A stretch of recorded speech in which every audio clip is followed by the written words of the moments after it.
Quando fizer o censo dos israelitas, daqueles que serão recenseados, então cada um deles pagará o resgate por sua vida. E o Senhor foi estabelecido que nenhuma bênção do alto pode repousar sobre qualquer coisa que seja contada. Portanto, vale a pena perguntar: por que os israelitas foram contados? Conforme lemos nesse versículo. A verdade é que uma expiação, um resgate foi obtido deles, e a contagem não começou até que todos esse resgate fosse recolhido e verificado. Além disso, primeiro os israelitas foram abençoados e depois eles foram numerados e depois abençoados novamente. Graças a essa dupla bênção, não houve peste entre eles. Quando eles foram contados, e por que deveria vir uma praga quando o povo não está contado? Porque a bênção não repousa sobre o que está contado. E assim, o que pode dar bênção se vai. O outro lado toma posse e é capaz de fazer mal. E é por isso que se pede um resgate para a contagem que se aplique e ele e não a própria cidade, né? A ela e não a própria cidade. O Rabi Yossi e o Rabi Ria estavam comendo junto e eles, né, estavam caminhando. Deixa eu só analisar algo com vocês, né? Que na Torá, nessa passagem, essa contagem é feita através do meio shekel. Né? Todo mundo era uma moeda e esse meio shekel, todo mundo tinha que dar a metade de um shekel. É muito mal entendido essa questão do meio shekel, porque as pessoas não compreendem a profundidade do que está sendo falado aqui e acabamos então não entendendo a metáfora do que a Torá está falando. Mas vamos entender agora. Bem, a gente tem aqui, não é, um shekel, não é? E vamos então dividir esse meio shekel em dois. Então nós dividimos o meio shekel em dois, né? Uma metade para lá e outra metade para cá. Então aqui, ó, o shekel está dividido. Isso significa então a árvore sefirótica dividida no meio, tá vendo? Do lado direito e do lado esquerdo. Então, na verdade, está falando que eu não posso, quando eu dou o meio shekel, eu não posso ficar nem com o lado direito e nem com o lado esquerdo. Eu tenho que ficar com a parte central. O ser humano, ele é feito de dois meios shekels. Um lado positivo e um lado negativo. Um lado bom e um lado ruim. Um lado doador e outro lado receptor. Eu tenho que usar esses dois lados, ou seja, eu tenho que colocar amor no meu lado negativo, até que eu consiga iluminar esse lado a ponto de que essas forças elas não tenham, né, as forças negativas não proeminência sobre a minha alma e o meu corpo. E assim eu entendo agora como funciona o meio shekel, não é? Então, essa contagem é saber fazer exatamente essa análise, não é? Do que nós estamos falando aqui. Muito bem, continuamos aqui. O Rabi Yossi e o Rabi Ria estavam comendo juntos um dia. Eles caminharam até a escuridão, cair e depois sentaram-se e conversaram sobre muitos assuntos, até o amanhecer. E levantaram-se mais cedo e continuaram seu caminho. O Rabi Ria disse: olhe o leste. A gente sabe que o leste significa Tiferet, com o seu rosto começa a brilhar, né? E agora todos os filhos do Oriente se habitam, né? Que habitam as montanhas de luz adorarão a luz que precede do sol, antes que dele aparecer. Pois o sol tem muitos adoradores, mas esses são os adoradores dos seus presságios e que chama de o Deus da Pérola Brilhante. E o seu juramento é feito por Ará, da Pérola Brilhante. E não diga que esta adoração é vã, pois nela há uma sabedoria conhecida desde os primeiros tempos. Quando a luz brilha antes do nascer do sol, o anjo designado para governar e guiar o sol avança com as letras sagradas do bendito nome superior escrita em sua testa. E o poder dessas letras sobre as janelas dos céus e voa. Então ele entra na aura e de brilho que envolve o sol e espera lá, até que o próprio sol nasça para espalhar sua luz pelo mundo. E o mesmo anjo é o guardião do sol, também é nomeado para o ouro e os rubis. É por isso que os adoradores do sol e os adoradores da madrugada adoram este anjo, e consertam meios e sinais que conhecem da tradição que percebem no sol, encontram o lugar do ouro e dos rubis. Disse: até quando todos esses cultos pagãos continuarão? Certamente a falsidade não tem pés para apoiar. O Rabi Hia respondeu: está escrito, o lábio da verdade será estabelecido para sempre, mas uma língua mentirosa dura apenas um momento. Isso é Provérbios 12:19.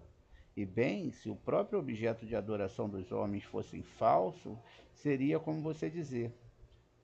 Mas, na realidade, a luz e o esplendor que vemos são verdadeiros.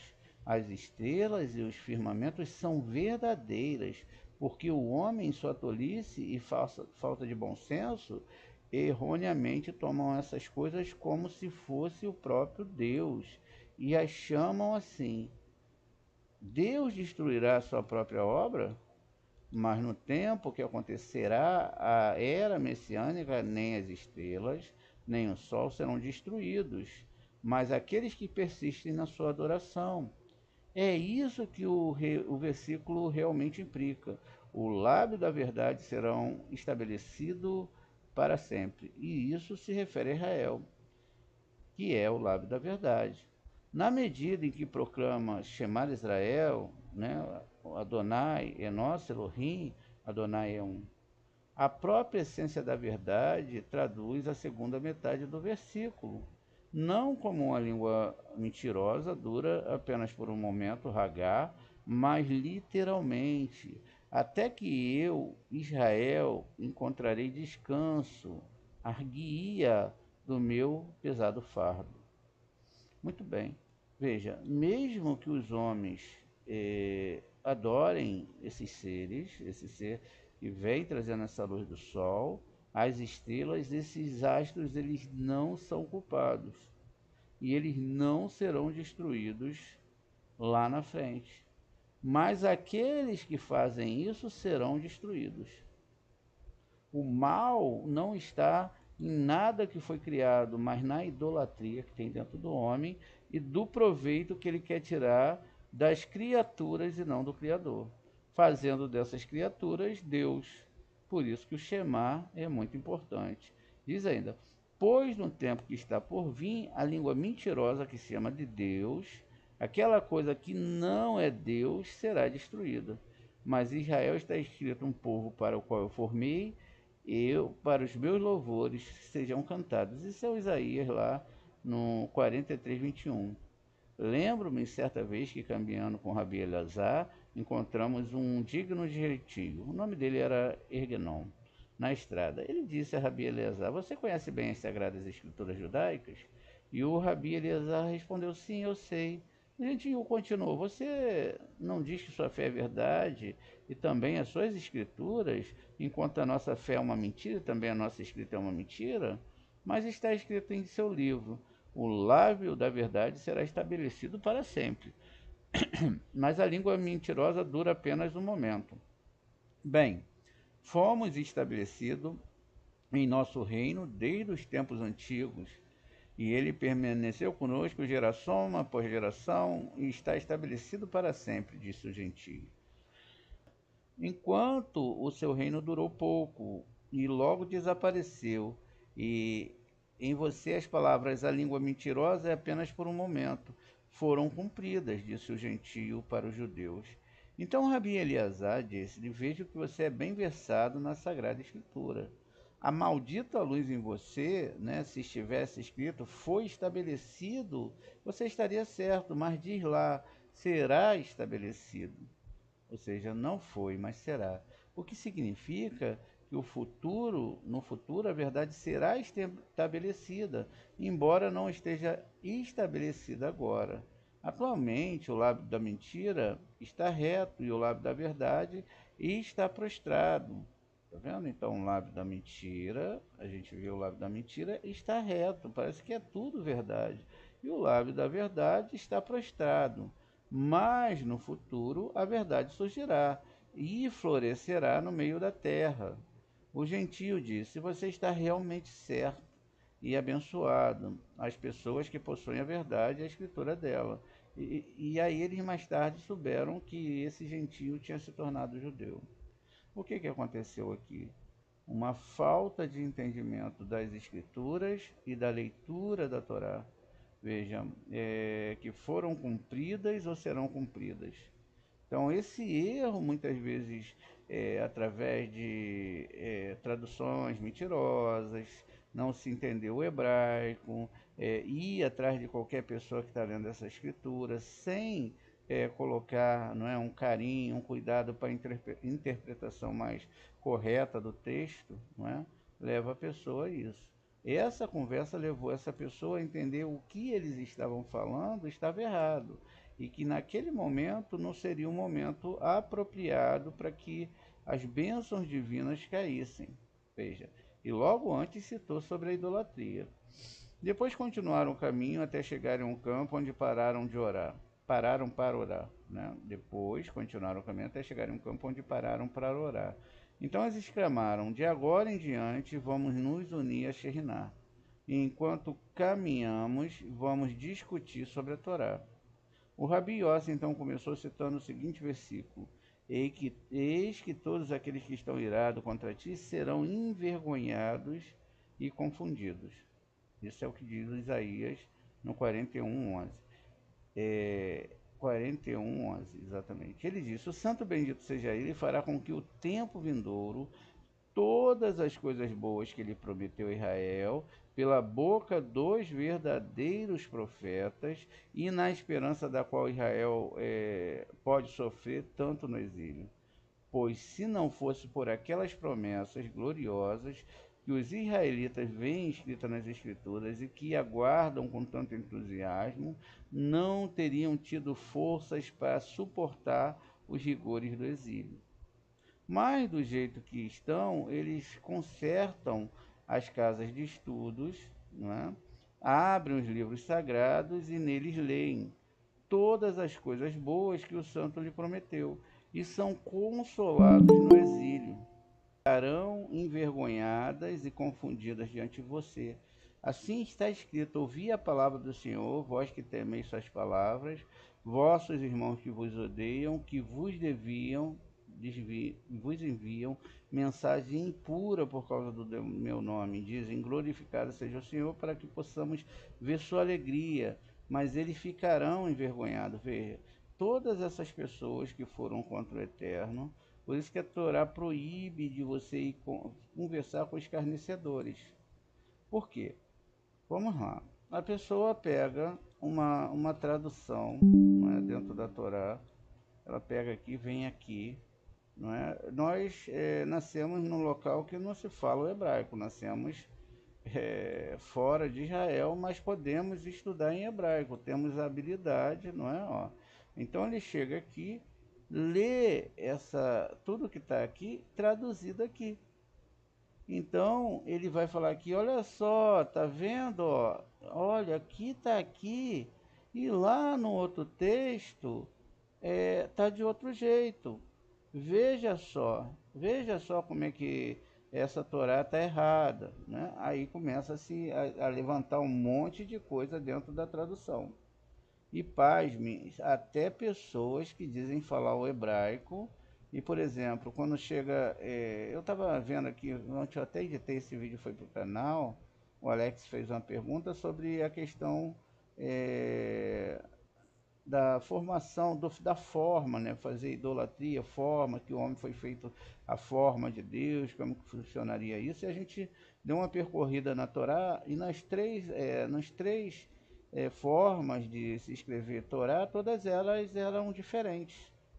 Elas tinham conotações diferentes e tinham apontamentos diferentes. Mas para ver imagem de fundição, imagem que Deus criou e outras imagens que é falado na Torá, o que, que eles pensam? Não, é tudo imagem mesmo. Não há uma diferenciação. E aí eles sentenciam que a Torá está errada. E aí é que mora o perigo, porque depois que isso entra na cabeça da pessoa, para ela pegar de novo e limpar isso, aquilo vai lá, ó, aquela passagem está errada, mas não tá, não tá. Em hebraico não tá. Ah, Deus se arrependeu de ter criado a humanidade. E tem que se ter muito cuidado, né?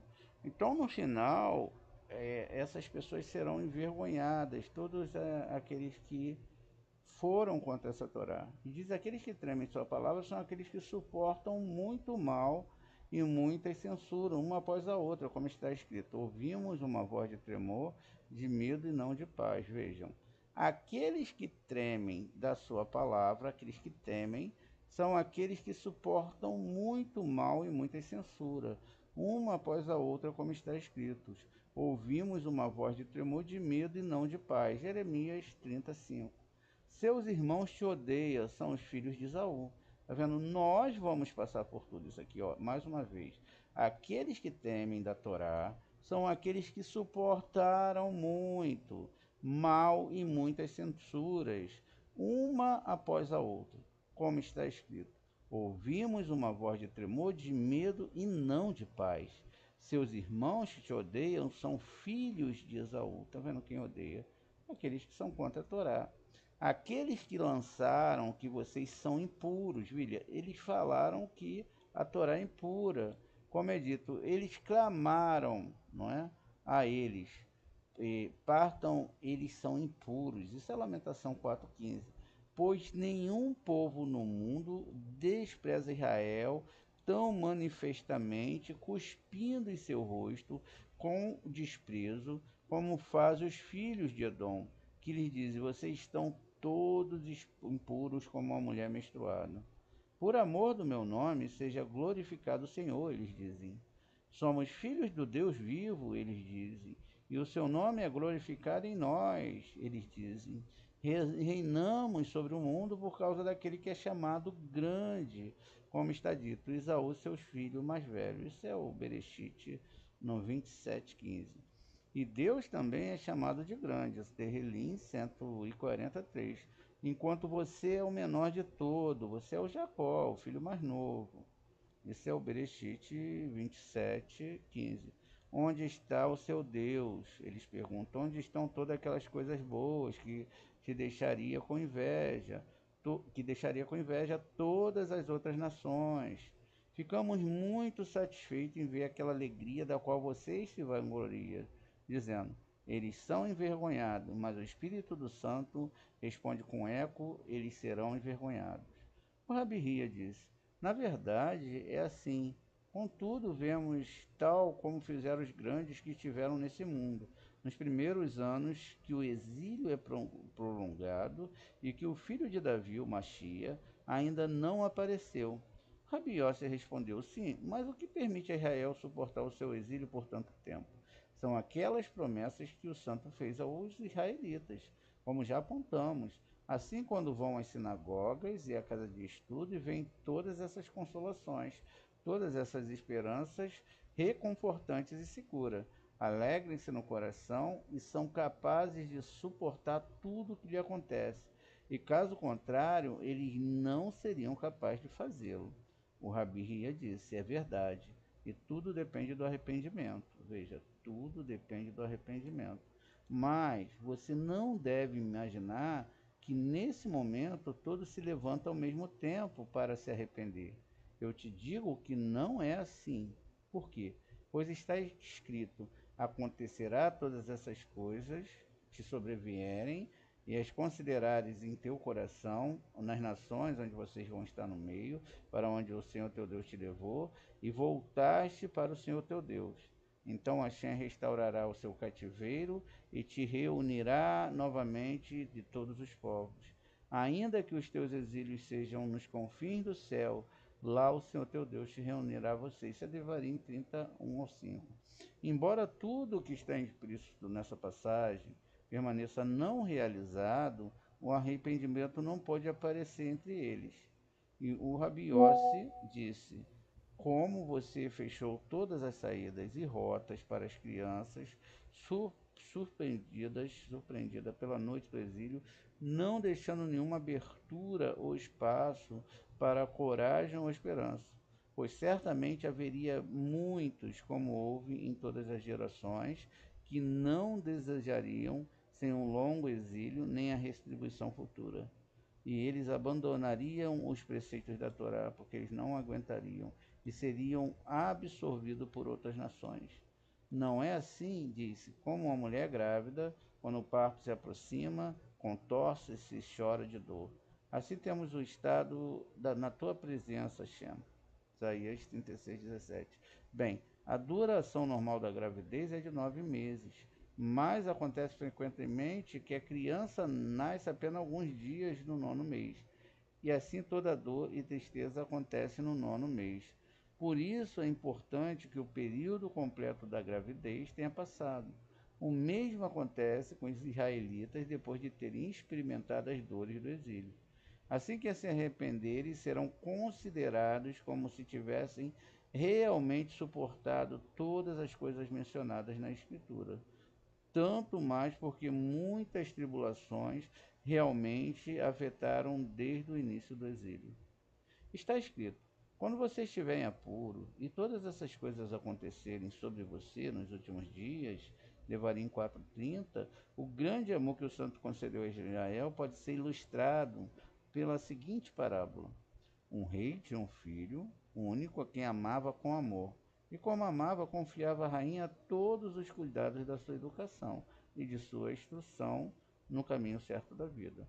Com o passar do tempo, o filho cometeu algumas desordens que ofendeu o pai. O rei puniu e depois perdoou. Mas aqui o príncipe ofendeu novamente e dessa vez o rei ficou muito zangado e expulsou-o do palácio em desgraça.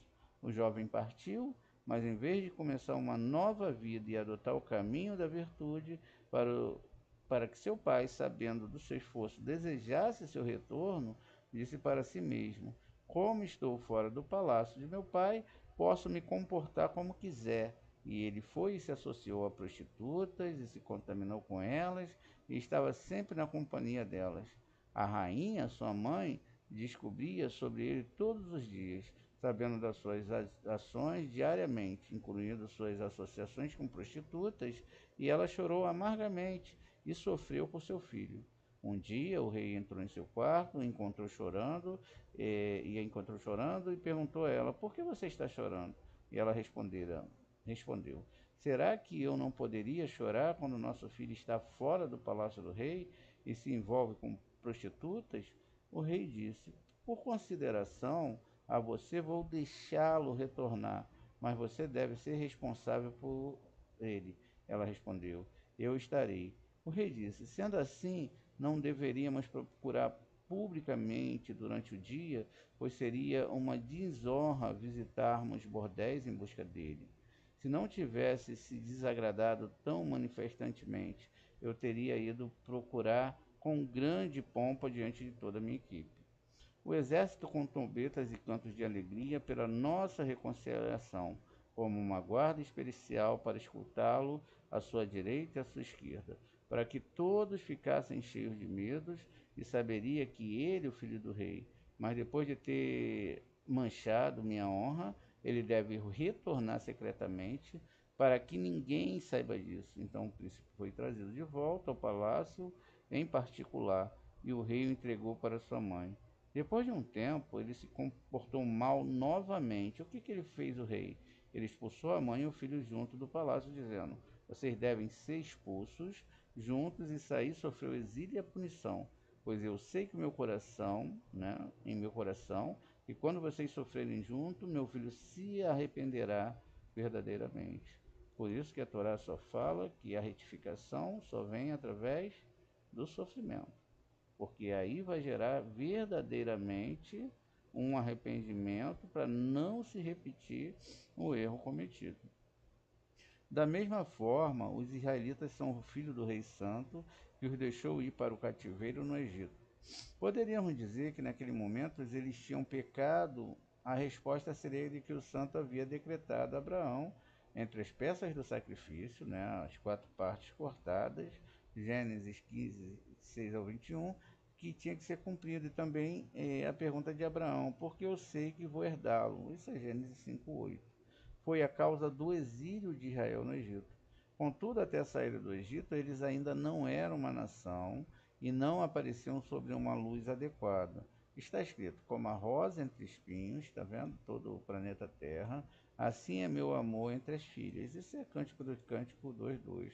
O santo desejava modelar Israel segundo o modelo celestial, para que houvesse uma rosa na terra como há no céu. Pois bem, a rosa que exala um aroma suave e se destaca entre as outras rosas, que é que cresce entre os espinhos. Essa é a natureza das rosas, pois ele plantou roseiras em número de 70 pares, cada um composto por um macho e uma fêmea, ou seja, as 70 almas descendentes de Jacó, e as colocou todas entre os espinhos. E esses espinhos, assim que as rosas apareceram entre eles, produziram galhos e folhas e dominaram o mundo. Quando o santo veio arrancar a rosa do, do meio dos seus espinhos, eles murcharam e perderam valor.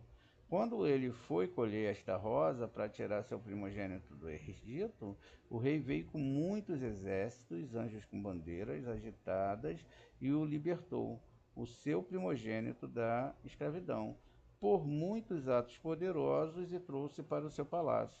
Lá ele residiu por um longo tempo com o rei. Quando pecou contra seu pai, ele o repreendeu e o puniu. E a ira do Senhor se acendeu contra Israel, e ele os entregou na mão dos saqueadores que os saquearam. Esse é Juízes 2,14. E quando ele pecou novamente, foi contra o seu pai, foi expulso da casa do pai. Então os israelitas fizeram um Hilu Hashem, e eles viram que havia sido lançados na Babilônia, de modo que tornaram tolo e misturaram livremente com as nações pagãs. Tomaram esposas estranhas como esposas e tiveram filhos com elas. Apesar de tudo, a Santa Mãe Sheriná interveio na causa dele e protegeu, porque Israel se comportou tão mal. O santo disse: deixe meu filho sair sozinho de sua residência, porque foi profanado, não seria apropriado que eu fosse lá e o retirasse, revelando sinais e maravilhas como antes. Assim regressaram à Babilônia sozinhos, sem ajuda, sem sinais e prodígios, mas em grupos separados, mal, e regressaram envergonhados ao palácio do rei. Ou seja, se arrependeram, tiveram que voltar para a Torá, e a Santa Mãe era responsável por eles. Então, porém, eles pecaram novamente. O que o santo fez? Ele expulsou o filho do seu palácio, como havia feito na vez anterior, e junto com ele expulsou a mãe também, e disse: de agora em diante, a mãe e o filho sofrerão muitas aflições juntos. Como está escrito: por suas transgressões, a sua mãe foi expulsa. Isso é Isaías 51. E este é o significado das palavras: quando você estiver em tribulação e todas essas coisas acontecerem sobre você nos últimos dias.